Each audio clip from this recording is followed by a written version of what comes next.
All right, guys. Caught up with my housework for the month. I set goals. Once they're done, I can get back on the car. And the last 2 days, I've been messing around with the timing on the olds. Um, I kind of don't want to lock out the timing. I still want to have a bit of a timing curve. So I've been messing with it, trying to find the sweet spot. This thing really needs a lot more initial, but um, what I did found is that a lot of my issues, especially with the carburetor, are timing related.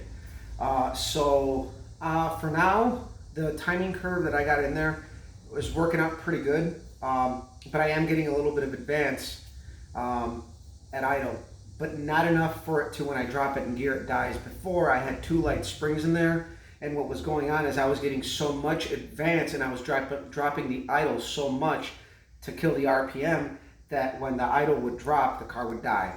Now, I actually have a better idle RPM than I did before with the two medium springs. I kind of modified one of the lighter springs so that it would be a little bit more stiff. So I'm going to buy another curve kit, a different one. I've been using the Mr. Gasket ones. Their medium spring seems really stiff, and their stiff spring seems really, really stiff. So, and their light one is super light. So it's either one or the other. So I'm going to buy a crane kit and an MSD kit and see what those springs, what they deliver. I'm trying to get that fine point where I can maintain the curve in this distributor for now before I send it out, because eventually at the end of the season I am going to send it out and have it recurved, because I think this thing will run really well with 20 initial and about 16 mechanical. And I could do it, but due to the nature of this engine, I really don't want to chance it, because there is no accurate timing tape for the Oldsmobile. You have to kind of make it, and I don't want to be running it too high on the total advance. And we're getting ready pretty much to hit the track maybe in the next 2 weeks or so. We will be doing the Byron BOP race, which is the first weekend of September, which will be the 7th and 8th. And with that in mind, I also bought a couple of things for the car. I made a video back in the spring about adding my drive shaft loops, and I bought an engine diaper. This is supposed to work on Olds with a Moroso 8-quart pan. So I will be installing this, and of course it's nylon. This is NHRA safe. It's got the pig mat in there to catch any drips or anything, and it's cheap insurance. We are spinning stock rods pretty high, and for 130 bucks, it's kind of good peace of mind that you're not going to slip on your own oil. Doesn't mean the transmission can grenade itself, but the engine is probably the one that's most likely to give up worst. I also bought some cutouts, because I'm kind of tired of dumping my exhaust at the track. So I bought 3-inch cutouts since we found out that 3-inch extensions that I had worked really good on the car last time. So I'm going to go out and buy some 3-inch pipe. I got some reducers somewhere around here, not reducers, header flanges.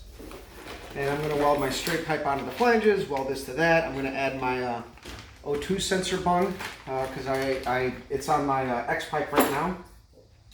Do that, and then I also bought a jet extension kit, because if you're going to be doing any form of drag racing, you really should be running a jet extension kit, because when the fuel goes all the way back, there is a possibility that it can get out of the jet's way and you can develop car problems. So, and the other thing I bought was heat shields. And I'm going to relocate my fuel line. Last time at the track, my buddy's like, you should really move your fuel line. It's really close to the headers. And not so much a fire thing, but a boil thing. Obviously, as fuel gets hotter, it tends to boil away. Performance drops. You want your fuel to be nice and cool. So I'm going to end up routing the fuel line up on the fender well, like I did my transmission lines, which you can see over there.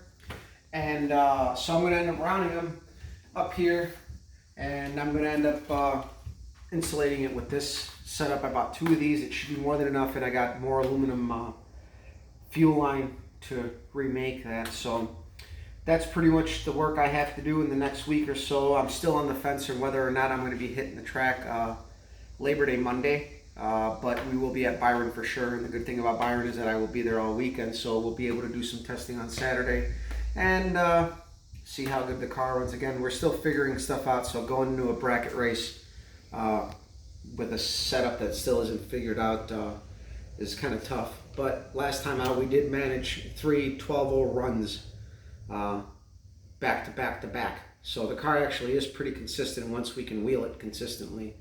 So guys, that's pretty much the update for today. This weekend I plan on having the car at the shop. I'll make a couple videos here and there of the installation of things.